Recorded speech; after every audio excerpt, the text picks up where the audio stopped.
How's it going, Lewis? It's going good. It's going good. It's been a while.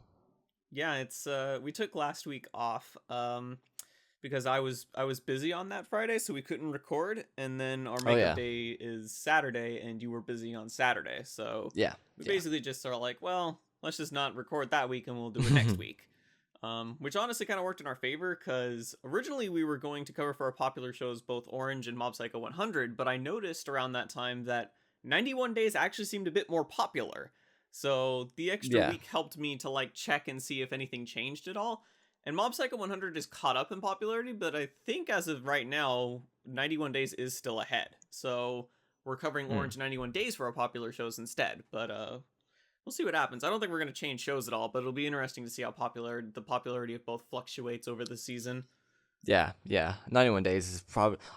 I'm not saying that like it's better, but I've only seen one episode of 91 Days, and yeah, 91 Days is just edging it that little bit better for me in terms of quality. So it's probably better for us as well because I actually am enjoying 91 Days a lot. So Yeah, I mean, we'll see what happens as far as the runtime goes. I feel like 91 Days also has the higher possibility of completely shitting itself, so it'll be interesting that's to true. see. Yeah, yeah, But yeah, and now we're recording this week, although it is Saturday and not Friday. So it's kind of yeah. unfortunate because putting out episodes on Sunday is always like, hey, we're talking about all the things people are talking about ReZero, and then like an hour later the new episode comes out and everyone's like, why didn't you cover the new episode? It's like, fuck. It's like a refresher, almost to speak. You know, people are like they watch this to get their like thoughts ready on the last week's episode, and then they go in and watch this week's episode. It's beautiful. We advertise this.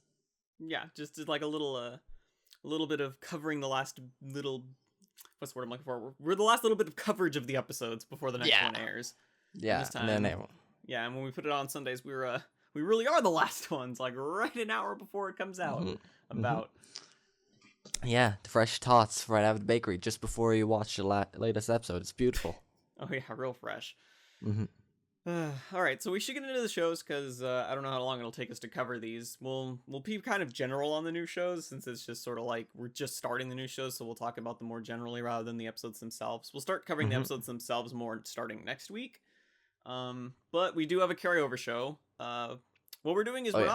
we're not picking up a fifth show. What we decided, I guess, is that if the shows we pick for a season carry over into the next one, that'll just continue to be our pick. So Yeah. we have ReZero as our carryover, and then all the other three shows are new. So we should probably cover ReZero first, since it's our carryover. So it's kind of like at the top of the list. Plus, it's like still the Hmm. most popular thing ever, so it just makes sense. So Yeah. we have we have two episodes of ReZero to cover. I think we'll cover them at the Oh, same we time. do. 'Cause last time we Oh covered yeah, two we do. episodes. Shit, yeah. Last time we covered two episodes separately, it didn't do well for us time wise. So we're just gonna have to cover both at the same time. Yeah. We have episode 15, which introduced psychotic Ronald McDonald, and then we had 16, where Subaru channeled his inner COD player, wanted to go on a killing spree. So those are the last two episodes. What did you think of the last two episodes of ReZero, Lewis? Yeah, I can see why everyone's saying that. Like, yeah, this will probably be the quote unquote edgy arc of ReZero. Now, I'm not necessarily going to find it edgy. It's just been I kind of get the understanding of the kind of like statements that have been said. So yeah, that's fine. As for my thoughts, well, yeah, like this is clearly just kind of like that sort of like diving into like a sort of dark side of Subaru. Like we've all up until now we've seen everything of his like his good nature, you know, his wanting to help Amelia and everyone around him. But that kind of now we're kind of like seeing that sort of like the obsession of wanting to help people take over him in the terms of like now he's not really concentrating on helping people, more of he's just kind of like concentrating on redemption, revenge, and just hurting those to which he have hurt others, so to speak, and kind of indirectly hurt him. Uh, there've been a kind of um, how do I say this? They're not like often the same level of I guess enjoyment um from the other episodes of ReZero, but that's because like your enjoyment factor of these episodes are completely different to what we've well grown to love from ReZero. Up until now, it's been kind of sort of like a uh, once he kind of achieves his goal, it's kind of like a yay, well done, we're so happy. But now we're kind of stuck in sort of like if he achieves his goal through these means, it's kind of going to be it's not good, it's not healthy. So it's a definitely different sort of format and definitely different sort of tone that's been happening in these episodes. The new character, like, I appreciate what they're trying to do. Like, they're trying to get like this madman in that's just demonic and just like threatening and scary in his lunacy. That's the sort of like approach they're going for. However, I think they went like a little step too far with him, like in his sort of maniacal ramblings and shit. Like, there's kind of like crazy intimidation through craziness, and then there's just kind of like you just making the viewer just kind of roll their eyes, sometimes laugh at what the guy's saying. Like, my first time watching episode whenever he was introduced, like, I thought, yeah, okay, cool, this is an interesting character. It's only when I like kind of rewatched it and I kind of like took in all the scenes and like knew what was going to happen. After all I took that in, it was just kind of like, he's kind of going a little overboard, isn't he? So it's just kind of like, it's keeping me wary of him. I'm sure they just kind of wanted to have him introduced as sort of a crazy, maniacal madman that's just has no sense of reasoning and whatever adjectives you want to throw in as well. But they're doing it in a way where they're kind of like breaking immersion, I would almost say. Like they're kind of like taking away the sort of like intensity of a scene to like make a character seem that bit overboard crazy. Now, overboard crazy kind of works, but if it's sort of like a throwaway villain or a sort of like a mad scientist, if you will, yeah, it works then. But when it's like supposed to be like a main antagonist character who I'm assuming they are betraying him to be, then it doesn't necessarily fit that quota, because it's just, it makes him now. He did seem very dangerous. Like, he did that. He literally was able to stop Rem in her tracks and just break her apart, spin her neck around. How she managed to survive that is beyond me. And he's obviously the leader of this big, massive, dangerous cult that's been around for quite some time. So with his accolades in perspective, yeah, he's dangerous. But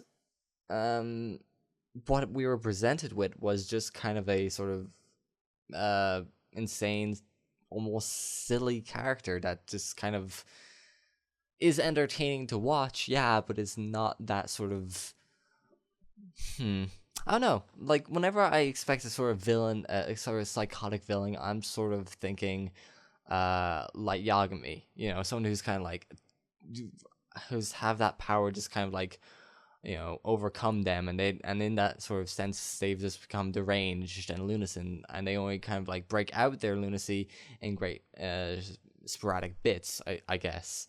But with him, it's just kind of like, it's all out there, it's all just like so that was my main problem with him. Other than that, Subaru's desperation, his lust for redemption on Emilia, it's been interesting. Like, it's definitely been a sort of interesting ride to kind of like do this along with Subaru, because while you understand its motives, but it's still that sort of like barrier, or just kind of like that wall between you and Subaru, where it's just kind of like, we understand what he's been through, how he's been through, but it's still sort of, I don't know, displeasing to see him go through this. It's not the sort of thing we want to see him go through, and it's a nice sort of juxtaposition to how he was in the I don't know, the last arc even. So overall, they should. I'm hoping they tone down the villain in the next few episodes. And I think I said in episode 14 that I thought that would be like the bottom, the end of the end, like that would be the lowest we would have gotten. But clearly, I don't think we're there yet, since we've only managed to go more and more down ever since. So I'm a feeling that this arc is probably going to last until the end of the show, and so we're probably not done getting more and more deep into the depression of Subaru Natsuki. Right, Natsuki, yeah.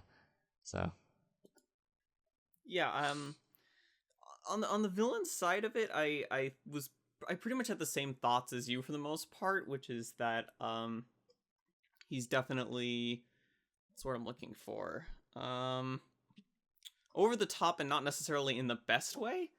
And so I was curious after I saw the episode what people thought, and it's interesting because it seems like a lot of people, it's one way or the other.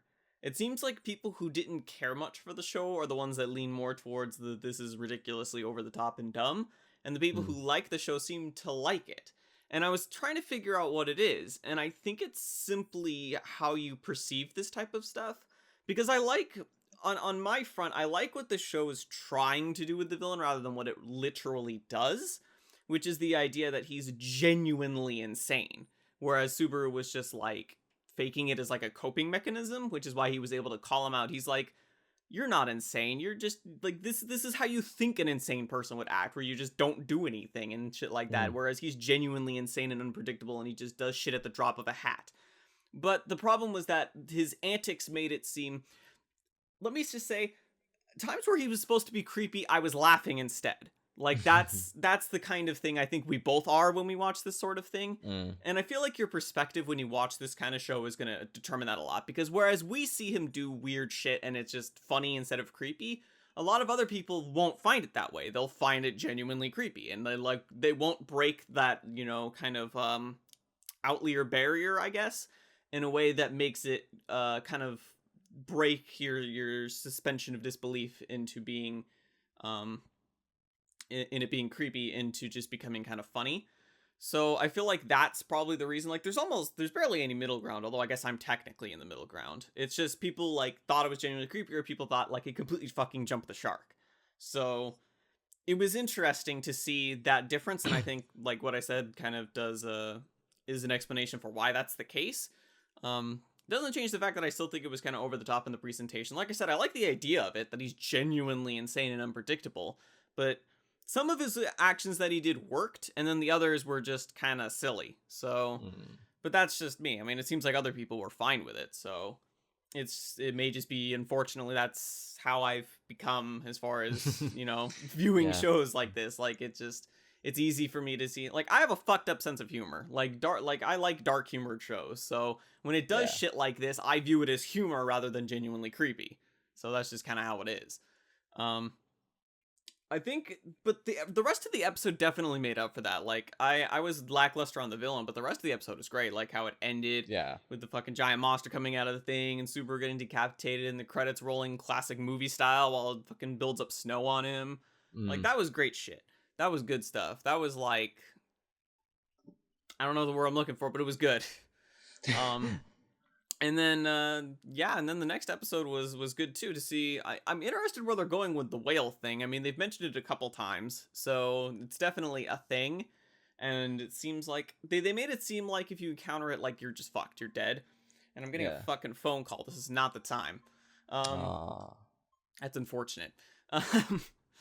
The whale thing, it seems like people will, and they mentioned like you die if you see it or something, like you won't survive an encounter with it, I think the line was. So I'm curious why that's the case, because the whale didn't seem hostile. It seemed like it was just kind of chilling with them for a bit. It didn't seem like it was hunting them or anything. It was just kind of riding alongside them, and then when it was noticed, it kind of got scared. At least that's what it seemed like based on the reactions. Although I could have, maybe it was just hunting them and it was just like, oh shit, it sees me, time to fucking kill them. So who really knows? But yeah, I liked the thing at the beginning of the episode too, where like it didn't show Subaru's face like at all as they was doing the conversation. It like did all the camera angles possible to not show his face, and then when he like loses his shit, it finally shows it. Like, and he's like completely deranged. I really liked that. That was a nice little touch. But yeah, the episodes so far have been pretty good. I also liked his encounters with the princesses. As far as them like teaching him like different things essentially. Like they he fucked up in a different way at each one, which was interesting. Like, he was pissed off and just wanted to murder the shit out of the witch cultist when we came to Krush, and she was just like, you don't even care about Amelia. You haven't mentioned her once. Like, you don't even say you want to save her at all. And Super was like, aw, fuck, you're right. I was just way too fucking angry. And then he goes to Priscilla, and he's willing to, like, do fucking anything. Like, even just lick her feet to, like, get her to help. Oh, yeah. And she's just like, you know, this isn't endearing. Like, you're just being a little shithead. You're just... What was she did? It was like the greed of a pig or whatever. Like, yeah, she'll just do whatever, abandon everything just to get what he wants. And it's just, and she beat the shit out of him for that. And then he met... I don't remember the name of the last one. What's her name? The purple-haired one? Oh, I don't know. Yeah, I can't remember hers. I think it's Anastasia, actually. I think I just remembered. Could be, yeah. Yeah. And then he's having the conversation with her, and he's like, it's almost like he's not even trying to negotiate with her. He's just like frustrated that the other two wouldn't do anything for him. And then she's just like, well, thanks for the info. I'm just going to take me and my fucking army out of here. It was so those little, we got to know a bit more about the princesses or I guess I shouldn't say princesses, the candidates for I almost said presidency, for princessery. I don't know. We got to know a bit more about them through the interactions, which was pretty cool. But yeah, like you said, it's mainly just interesting to see how far this rabbit hole goes at this point. Like, we still don't really know how all of this is going to play out. It's still introducing new, well, not necessarily new concepts. They've been mentioned occasionally, like offhand, and now they're just kind of coming into play. But how everything ties together, we still have no fucking clue. And usually we have an idea of how this stuff ties together before it gets resolved. So, I mean, we've still got, what are we, like, another 9 episodes to go? I don't know. About? Yeah, 8, 9, in about that ballpark. I forget how many episodes ReZero actually has. I think it's getting 24. So 9? Maybe if it's 26, then we have 11. Either way, we still have a lot of episodes to go. Yeah. And we're probably not going to go into another arc. So we've got time still to see where all this goes. But it's interesting. It's also, it's kind of like what I mentioned on another, I think it was when we were talking about what makes a slow show. And I mentioned that you get more out of ReZero if you're the kind of person who looks for all these connections and where things are going to come together and such, as opposed to just kind of passively watching it. It seems like those are the kind of people that don't like the show, where they're just kind of like passively absorbing. They're just like, whatever, things are happening, light novel, fuck that.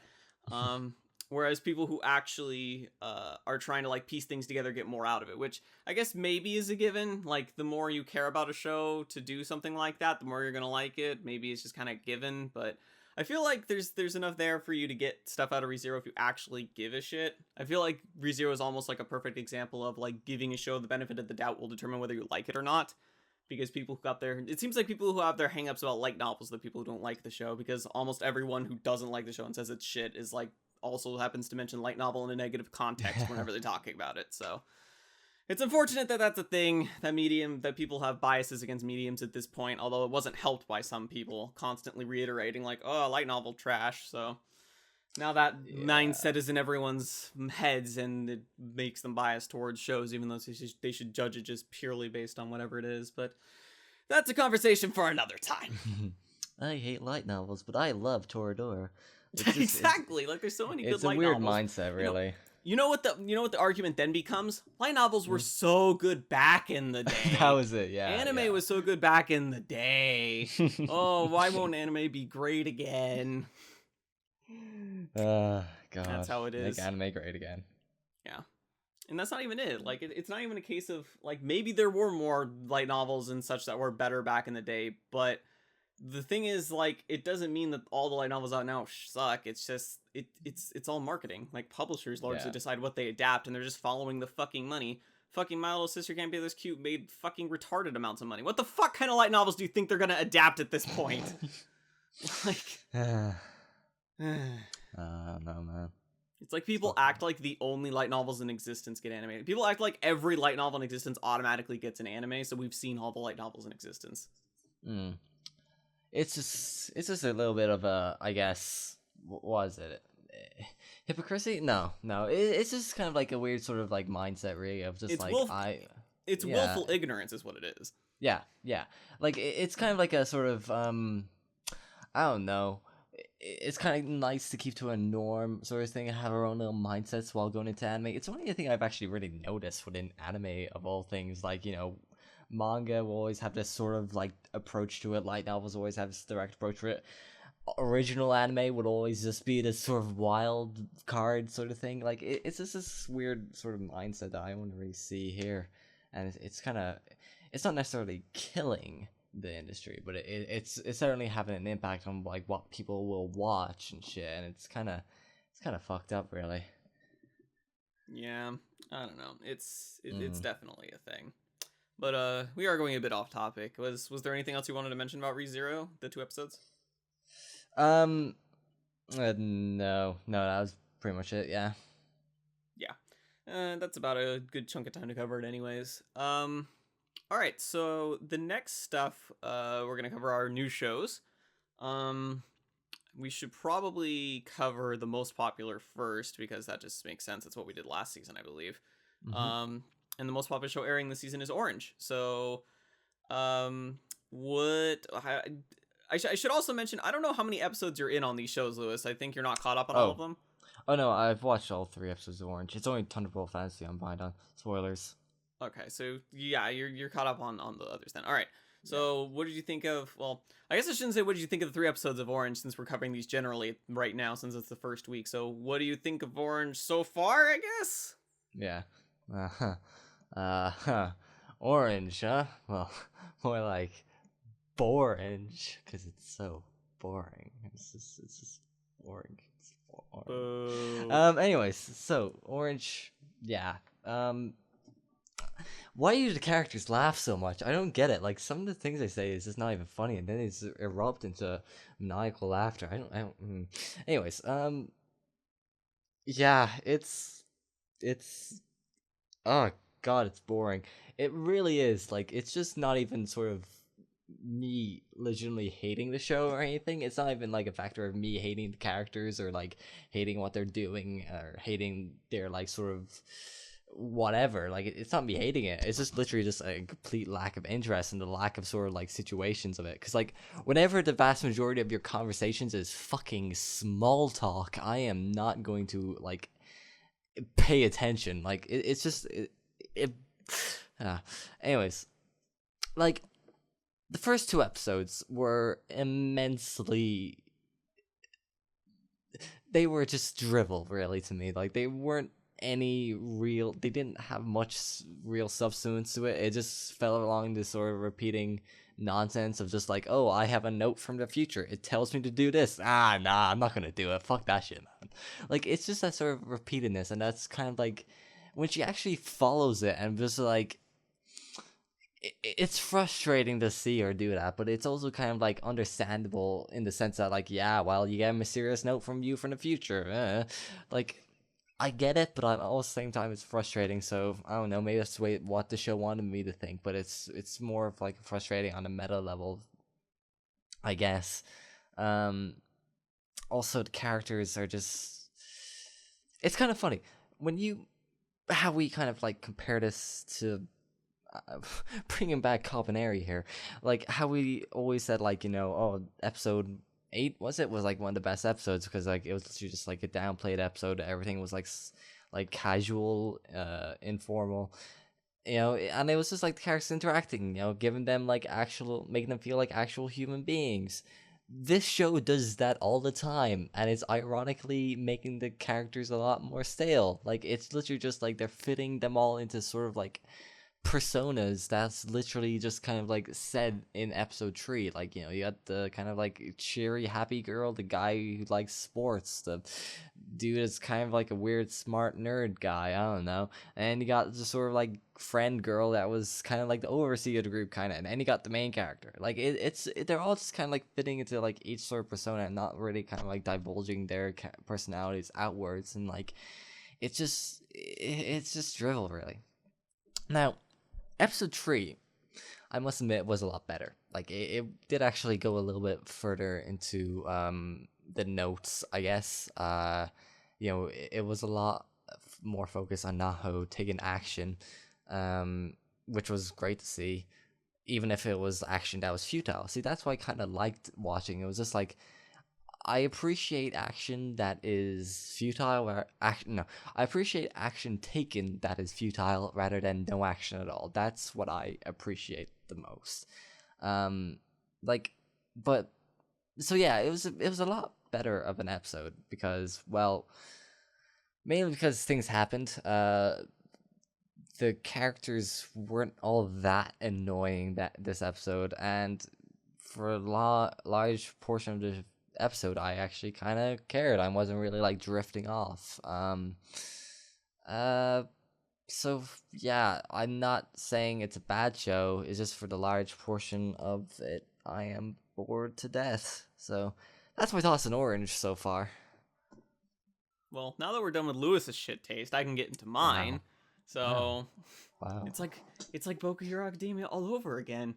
Man, I hated Academia. I just find the show boring. There's a difference. I even predict that it'll have a same turnaround. Around halfway through the show, you'll come around. I'm calling it right now. Man, like, hey, I said episode 3 was kind of enjoyable. Like, I expect that myself, because, like, this show is obviously just starting. The first 2 episodes were just boring as fuck. Maybe because you just only like shiny things and you need something to keep your attention because you can't appreciate character-driven drama in the build-up of it. See, I appreciate build-up. I appreciate establishing the bond between them. Like the little comment you made at the beginning about how they laugh at stuff that's not funny. Bro, have you ever hung out with friends and someone makes a joke that's not that funny, but you still laugh anyways? Like, you're just having a good time, man. Like, what the fuck? What are friends? Yeah, they're friends. It's establishing their friendship. That's the entire point. Like, it's establishing this bond between all of them because we know fucking dude's gonna kill himself later. It's establishing a precedence as far as why they give so much of a shit, how much they care about each other, so that when shit starts hitting the fan, we will be more invested. Something that Clanhead could learn from. Like, hey man, I acknowledge the fact that they care about each other. It's just that I don't give a shit about them. So like, it's just kind of like, eh. Wow, man, that's edgy. Too edgy for me. It's like you don't even know me. You've watched other shit though. You watched fucking Blue Spring Ride. What the fuck's that? Yeah, but that's like shoujo. Like, it's like, this is shoujo as fuck. That's typical shoujo. So like, hey, I didn't really enjoy Blue Spring Ride as well. I make fun of it for the most part, really. Like, this show, I expect to get better. Like, I expect it to, like, get me enthralled. It's just at this current moment in time, the sort of, like, small talk interactions were just boring me. Like, I don't really find that, like, a bad shocker. Like, it's just sort of like, yeah, I'm get a little bored when I watch other people talk about nothing. Yeah, I myself do that, and I don't get bored when I watch other people do it. Yeah, I get bored. Whoa, shock and awe. What controversial opinions coming from Lewis himself. Stop the fucking press. Whoa, man, it's almost like this show is about a group of friends just fucking chilling in high school. What do you expect to happen? They're just gonna fucking talk and chill. What did you expect? I feel like this is your expectations fucking you more than anything. I don't know what the fuck you were expecting out of this show. I wasn't expecting anything, and I, like, still am disappointed. Like, it's just a big old drivel fest. Like, it's just, I don't enjoy just maniac. No, I just don't enjoy, like, you know, just a little bit of nothing. Like, I get that, like, you gotta have, like, you know, interactions with characters, make them all, like, little feel human and shit, make them all feel like, you know, legitimate human beings. When that's the entire portion of the show, then it gets just repetitive and it's just nonsense when you get through it. So yeah, I just it's just too much, man. Like, it's just they just do nothing all show, and it's just boring. Like, it's very slow. It's very slow. And it's just, I don't know, man. The first 2 episodes are bad. But, like, it's going to get better. And I know that much. And I'm probably going to care a lot more for the characters. And you got my word on that, man. So just fucking chill your dick, alright? Chill. It's almost like this show is a character-driven drama or something. God, you just love those fucking words. That's the fucking genre. Genre. It's more of like a sort of, I don't know. Subgenre. Subgenre. Whatever. It's still a genre, even if it is a subgenre. Yeah. Point is, it just bored me, you know, because like, there weren't any advancements in the first 2 episodes that made me legitimately care. It was just sort of like, oh, she's not following the letter. Like, it was just that sort of repetitiveness of it that just kind of like stalled my enjoyment, you know? There wasn't really anything that kind of like pulled me in after the first episode. And, you know, the third episode came along, shit happened, and well, here I am. I'm intrigued. I also don't know what you're talking about there, because she actually did follow the letter. I think maybe the first request she didn't, but like starting with the second one she did, like with the whole, you know, hitting in the baseball thing, like she's been following the letter. I don't know what you're talking about. It didn't take her 3 episodes to start doing stuff.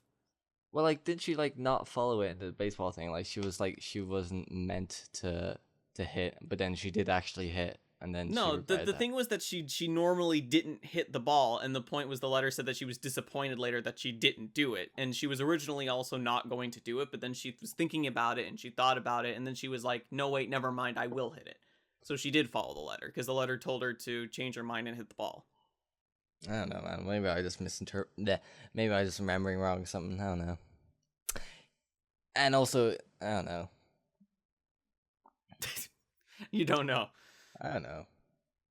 See, like, I could understand the boredom angle. Like, typically, like, when it comes to, like, shoujo-esque shows, what bores me is the presentation, like, the directing, animation quality, stuff like that. Like, if that's not, like, you know, on point or, like, anything, then obviously it's going to be really dull and it's going to get really boring. But the directing and production values in the show are great. Like, it's just great to look at. It flows very well. It looks very good. The animation quality has been very consistent so far, even though they're not doing a whole lot, but it's still consistent. So it's just good to watch as far as like a visual level, which is what usually keeps you going through the build-up stuff in shoujo shows. So I mean, again, like I appreciate all the build-up as far as what they're going to, because maybe it's because I know, like, that's the thing, like, if it was build up and we didn't know where it was going, we'd just be kind of like, okay, where's the show going? Who gives a shit? Like, if it didn't do all the letter stuff, we would just be like, okay, who cares? They're friends. Like, I would be agreeing with you. But we know that something happens later. So I know that we're building up to that. So I can appreciate, like, you know, all of the founding blocks being put into place to build to that. So I don't know. I guess we just fundamentally disagree or something. Yeah, I guess so. It's just, I don't know, man. Like, I appreciate that, like, they got like a sort of like hook into it. Like, they got this nice guy. You learn little things about him as you go along, and you might want to clue in yourself as to why he offed himself for some reason. Maybe it wasn't an accident. I don't know, but like, it's just. Like, the first few episodes of shows are either gonna, like, draw you in with, like, their plot or the characters. That's what they were doing here. They obviously have their own little unique ways of doing it. Some show off the plot more, some show off the characters more. And depending on how they show off their characters is kind of the key in getting intrigued, if you will. Like, this was obviously very slow. Well, not slow, but moreover just casual. That's probably the best word that comes to mind. Just very, very casual, informal. That's the way they did handle it. And that sort of like format was just kind of, I don't know. Like, I get it. Like, I get people communicate and shit in high school and shit, but it's still very boring to watch. Like, when they're just talking about, like, man, bread sure is tasty. Oof. Join the soccer club. They never talked about that. They did. First episode, man, they went to, like, the bread store and they were like, oh, man, I love bread. Can you get us bread? But that was established when one girl's parents had that bakery, so it was more about her and, like, her family more than the bread itself, mate. Boom. Because that's such a fucking important fact about the character. Wow. You're learning about the character! I don't really think, like, is, like, her parents own a goddamn bakery is certainly essential to her character. Like, it's How not she really, thinks like, about it does. How she's always like, my dad makes the best bread. Like, I don't know why I gave her like a Texan accent, but that's how I imagined it. It's uh, it's establishing how she views things. Like, establishing how characters view things is important for their character.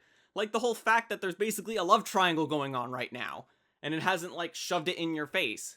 Like the guy likes Naho, and then Naho likes the new guy, and there's like a fucking triangle going on right now, and it's not being like ridiculously overt with it. Like establishing how characters view things is important for their character. well, like, yeah, but, like, you don't really have to kind of, like, force it on them when there's literally goddamn scenes of them two having a baby together. Like, they literally have a baby in the future, so it's just kind of like, well, there you go. Which is, again, commendable, because, like, they could have just, like, shoved it while in their teens, but, like, it's pretty obvious from, like, that scene alone when, like, they're two as a couple in the future, so it's just kind of like, well, there you have it. We don't need to exploit this any further, so hey, it's good on Orange, I guess. But, like, I don't know. Maybe just it was boring, man. It was just so fucking boring. I don't know. Like, first two episodes were just dry. I understood what was. I just ate and ingested everything that was coming in at me, like they were just ingesting that curry bread or whatever. And yeah, episode 3 came along. I was a little bit more intrigued, a little bit more excited for the ongoings going on. But it's still just. I'm intrigued. I'm happy about that. I'm happy. I'm excited for episode 4. I'll watch it. I'll keep on watching it. And hey, I might actually come to like it. No, I'm not happy. But we do know you're gonna come around anyways. I always come around. Anyways, moving on. We. Yeah, I think we're done with Orange, which means we should cover the other popular show that's airing, which is 91 Days. So, what do you think of what's aired so far of 91 Days, Lewis? Well, first off, I really like the setting. Well, I like settings in general. Of sort of like, I guess, probation era, if that's even what you would call it. That is what it is. Yes. Yeah. I wouldn't necessarily. I don't know if probation era is like a literal word said, but whatever. But yeah, I really, really enjoy that sort of setting. So this really just kind of like, I guess, spoke to me, I guess. It really, like, essentially pandering to me. So obviously I'm going to enjoy this from the offset. Yeah, what the main character's main name? See, he has like 2 names in the show, so that kind of like confuses me as to It's like Angelo or something. Angelo, boom, that's it. Yeah, that's his real name.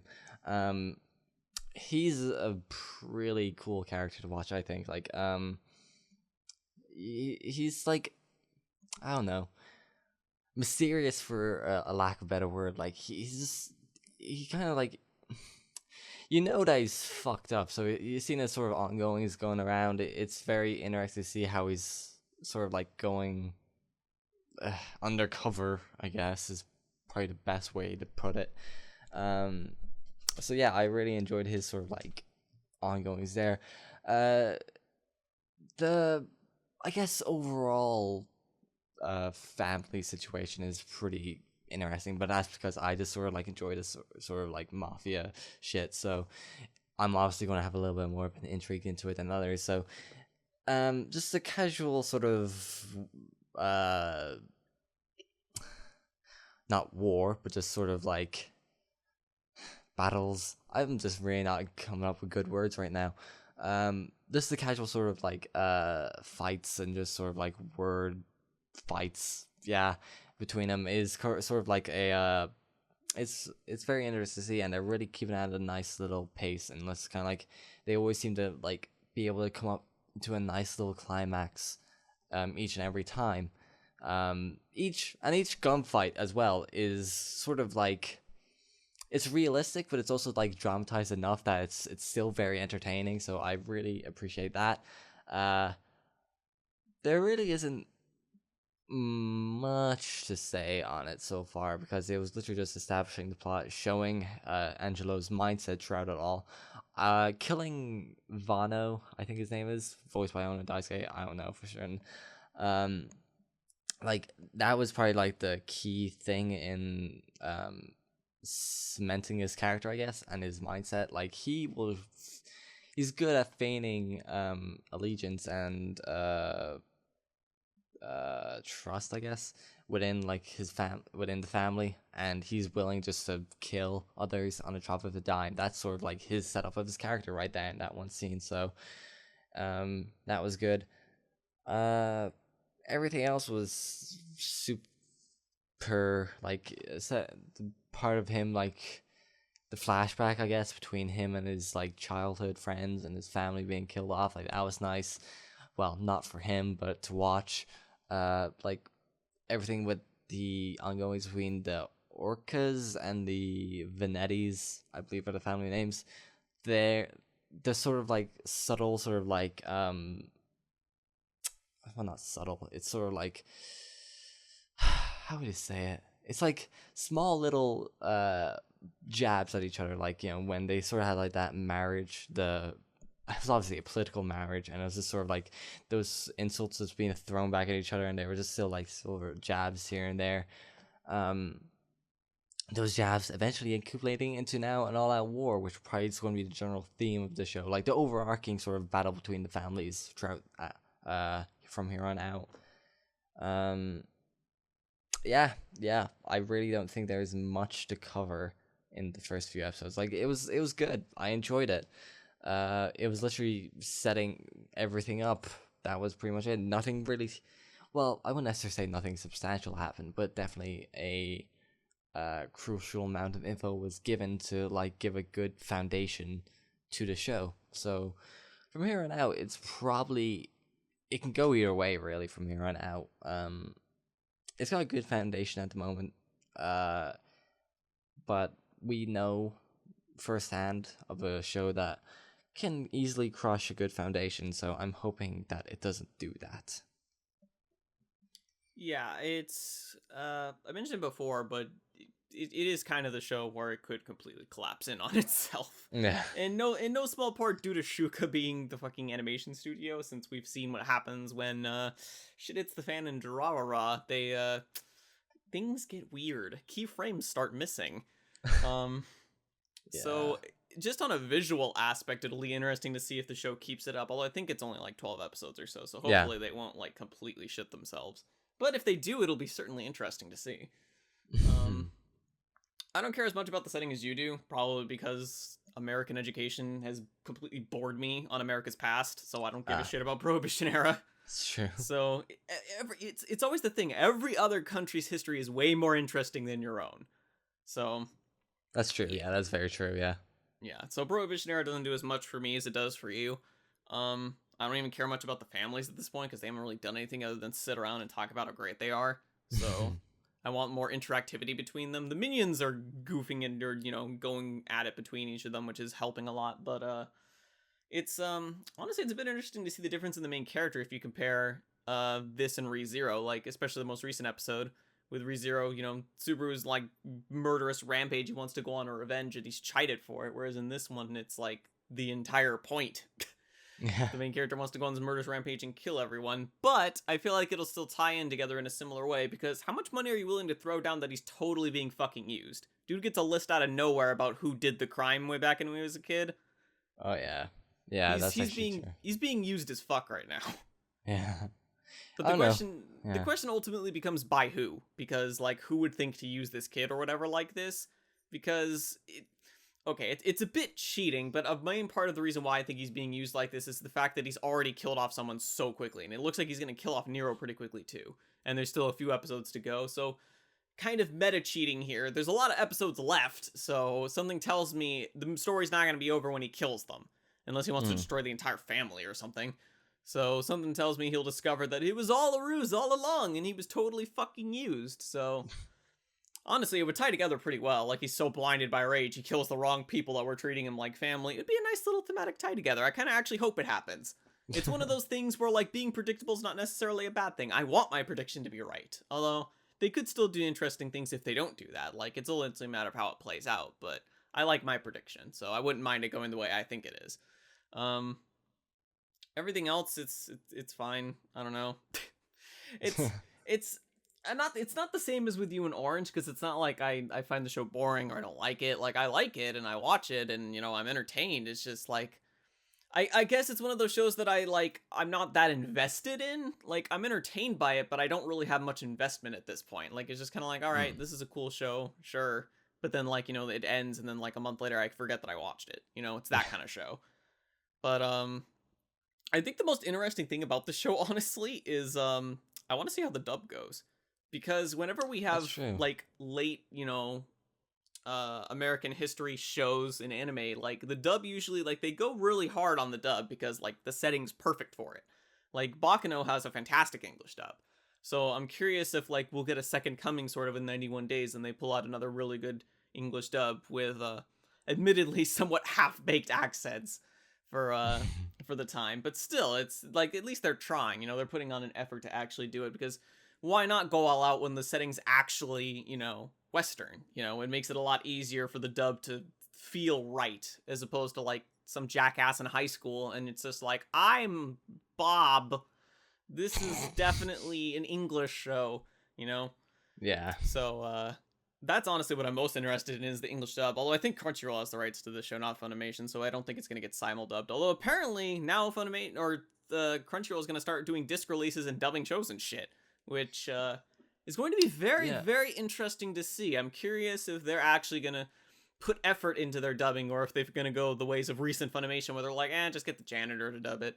So didn't they do Stardust Crusaders though, like JoJo's? Like, I'm pretty sure they covered that, and they got like Matt Mercer for that. They got fucking Patrick Zeitz as well. Like, I'm pretty sure they did that. Yeah, I'm pretty sure they covered that. Could just be I don't me, know, right? because the announcement of them doing dubbing stuff was like, well, it wasn't that new, but it's like a month ago or something. So did they already dub something that quickly? I remember then that it could be me, misinterpreting it, but I'm pretty sure Crunchyroll did like the JoJo's dub, maybe. I'm just googling it real quick. Yeah, Google that, because all I know is that the is about the disc rights. I know that Warner Brothers has the disc rights for the DVDs of JoJo, which was a joke. Have you seen the screenshots of the DVD menus for JoJo? Oh no, I have not. They're like fucking Windows Movie Maker DVD screens, where it has like the fucking like little circle bubble thing and it has the number for the chapter and it goes down, and it's just like the background's this boring like color palette. Yeah, no, I actually remember seeing that. Yeah. Yeah, it's like a fucking disc that was made in the 90s. It's like, well, not buying the JoJo DVDs. But apparently the Blu-ray rights were untouched and Viz Media grabbed those, so hopefully they do. Well, I mean, it's not even hopefully, they will put out a better fucking disc than Warner Brothers.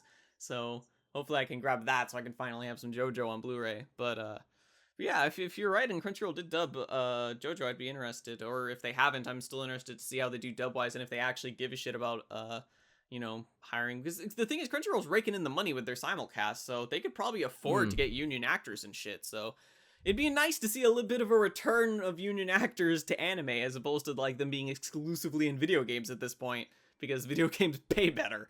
So it'd be nice to see them back in anime if Crunchyroll's willing to dole out the money for that, because that would be it'd be good to make anime dubs great again. Yeah, it's just, it's hard to get like genuine like good simulcasting recently, because everything is just done in house at Funimation, and you know, those simulcasts. It's so much cheaper to just do it in house. Just get whoever jackass is standing around to dub, and it's just like you only have to pay them like $5 an hour. It's great. Okay, I think what I got confused that like Crunchyroll seem to be streaming the episodes of They're JoJo's. streaming the dub. So like, I don't know who said it. Doesn't say who's done it. It just said like, you know, oh, it's got Matthew Mercer, Richard Epcar, and Patrick Zeitz. Like, you know, it's just got them. But I doesn't actually say who did it. Though. I'll have to check out the English dub for JoJo. I watched the first 3 episodes of it, and it was actually pretty good. Matt Mercer does fucking Jotaro, so it's great. I'm interested to see who does Battle Tendency JoJo. Zeitz does Dio though. Of course he does. Yeah. That's probably the best choice you could get. Yeah. Anyways, what were we talking about? 91 days? Yeah. Oh yeah.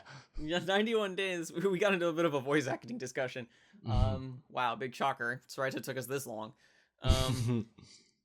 Yeah, 91 days is a show that's pretty good. Anything else you wanted to talk about 91 days? No, like it's sad because I am really enjoying the show. So like I'm just, but there really isn't that much to it really. Yeah, at least so far. Like I said, Yeah, we'll see yeah. how it plays out. Whether it completely shits itself production quality wise, or the script, goes crazy. Like, who fucking knows? It's an original script, so we have no idea to know what'll happen.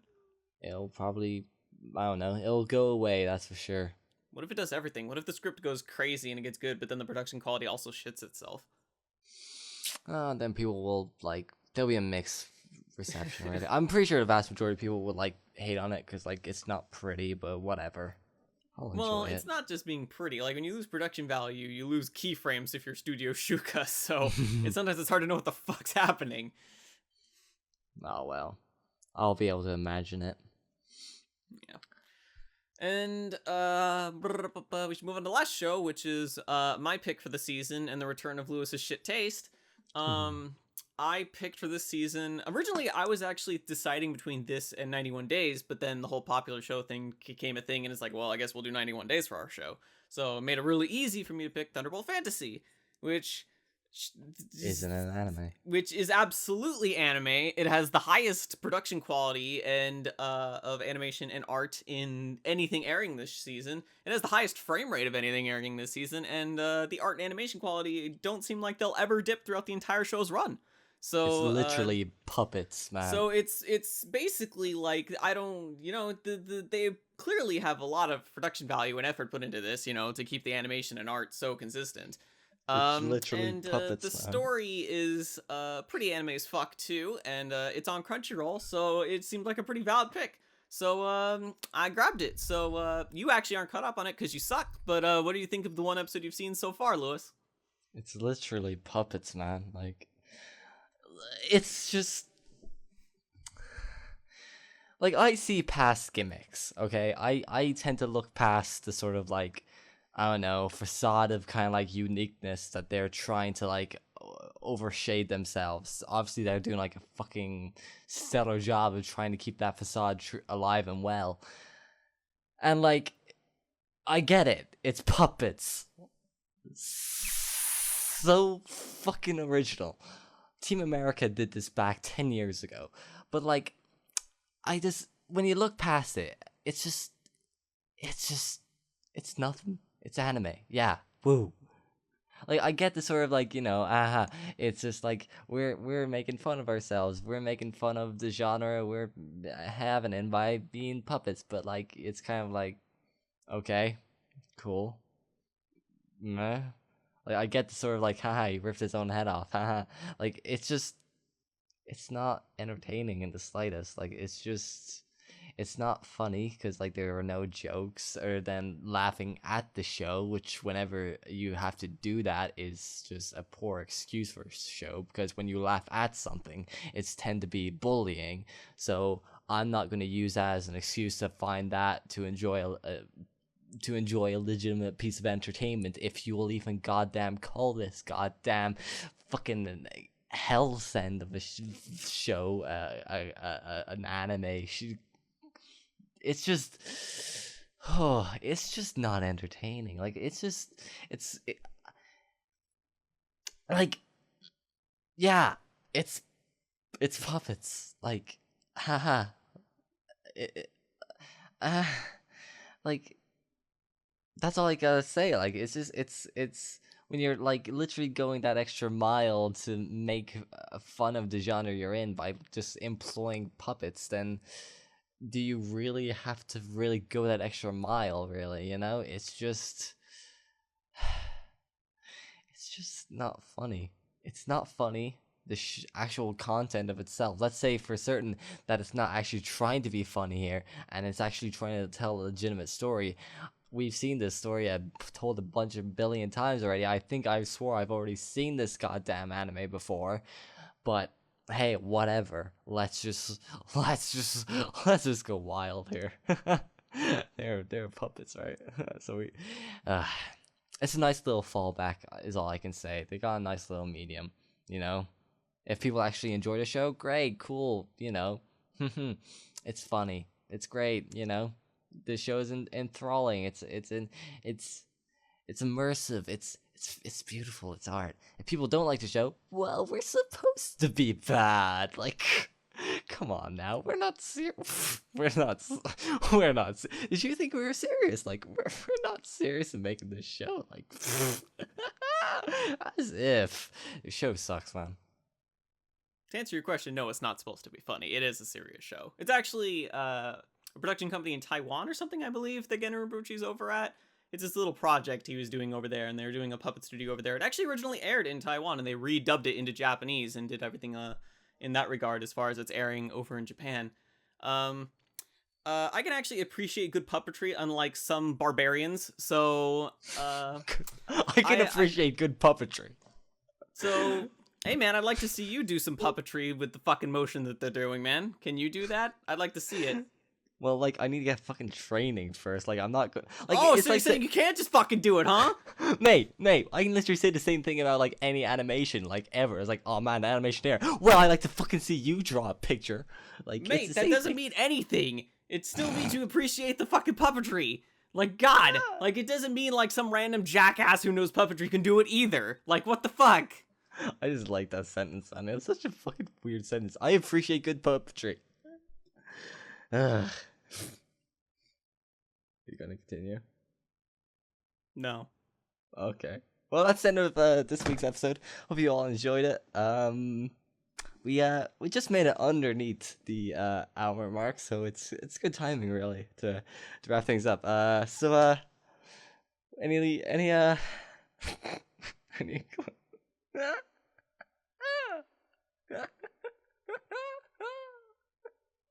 Man, why are you so silent? Why are you so quiet? So basically, Thunderbolt Fantasy is great, and Lewis is a fucking idiot because he's I don't know what you were expecting, man. Like, I mean, obviously you weren't expecting puppets, probably. Yeah, I wasn't fucking expecting puppets. You probably weren't expecting puppets, but anyone who has like, you know, a brain and like knew about the show beforehand knew that they were expecting puppets ahead of time. And we're basically looking to see how that played out. It's actually pretty interesting to see how they actually work it. They do all the puppet stuff in there, and then they add in like some CG effects to like add in for some of the other scenes that they can't do with just puppets. It gives it a nice little visual style. The choreography is actually pretty good, you know, especially with the puppetry. It's interesting to see them play very well. It's hard to say anything really because Lewis only watched one episode because he's the fucking Neanderthal. So you see like everyone has like a different weapon that they use, so it's interesting to see how well that they manage the motion as far as like how the characters move and such with each weapon in that regard. In fact, it makes it sometimes kind of hard at times because it seems like almost like the way they move that stuff around's impossible, and maybe there's CG mixed in with it to make it look right or something, but it's almost hard to tell at times with that kind of stuff. But no, the motion's very good. It's not like, I mean, Team America is a parody, so it's not really supposed to have good motion with its puppets. Like, that's just a couple idiots playing with puppets. Like, that was the entire point. Whereas this is actually a serious show where it's like, hey, look at the kind of serious shit we can do when we actually try with puppets, although I think it has been done before. I don't remember what other stuff's done it before, because obviously Team America was the thing that popularized puppet things, even though it was, you know, using them to make fun of shit, because yeah. But, it's a good show. It's pretty fun. It's pretty standard anime fare as far as stories so far, but that doesn't bother me that much, because I appreciate the approach as far as it. Impossible to remember any of the fucking names, because they're like fucking Taiwanese or whatever the hell they are, so that's just like impossible for me to remember, so that kind of sucks. But it's not like I can't recognize. It's nice to be able to recognize characters on like a glance visually, which is more than I can say for fucking anime, because most of them look exactly the same, whereas all the characters in this show have very distinct visual facets and clothes, which are very well designed too, so it's very easy to recognize characters at the drop of a hat, as opposed to some shows. So it's very nice, and I'm curious to see where it goes. They've established, as of the third episode, where they're going as far as like the literal layout of like how the plot's gonna play out for the most part, except for like ending stuff. So it'll be very interesting to see how that plays out. It's a lot of fun. I'm not the biggest fan of Hayano's what's the fucking music composer's name? Hiroyuki Sawano. I like his stuff, not as much as other people, but he's doing a pretty good job on this show. He's got, although they play the same fucking hype track every episode, I wish they'd mix it up a little there. Yeah, it's pretty good so far. I appreciate all of the effort put into the show, which is pretty crazy. I also appreciate, like, I don't know what they're using. I guess they're using, like, little play sets or something with, like, trees all over the place. Like, they must be little tiny trees or something for all the puppets and stuff, but they make it look like it's a real place. Like, they have, like, water dripping all over the place, like, when it's raining, like, the trees are, you know, dripping, you know, water droplets all over the place and stuff like that. Like, it looks very good. Like, there's clearly a lot of effort put into this, which I can appreciate a lot. So, it's very nice. It's basically a lot of fun. It's quirky, and as opposed to some other people who would call it a gimmick, that's not actually the appropriate use. A gimmick is something that is shallow and has no meaning beyond what it is in and of itself. Whereas these puppets, yes, they're puppets, and if that was all it would be a gimmick, but they actually use them well. They actually know how to control them, how to make them move well, how to make them actually feel alive. So it's not just a gimmick, it's a different fucking use of a fucking approach. So, sorry that I have to be the more educated of the two on this, as far as care like about so many puppets, man. actually being able to appreciate work put into a show, and you know the Appreciate effort puppets. of like how it makes, regardless of the different approach. So, I think we're done covering Thunderbolt Fantasy. Other shows as well that are like So, put a lot of effort into. That's like, all their we have drawing for and, like, this week. let's not So forget, I like, think we're CG pretty much shows as done. well, where, like, So they have to, like, if sit Lewis in has front of a anything he computer wants to all the end this time, episode like, on, but I don't think he where, like, they have does. to, like, So sit in we're front probably of a just gonna end computer it all the here. time, So like, they're that's just, all. like, We're pretty and good. you have to, So like, we'll see you sketch guys every next week. goddamn Bye. scene and, like,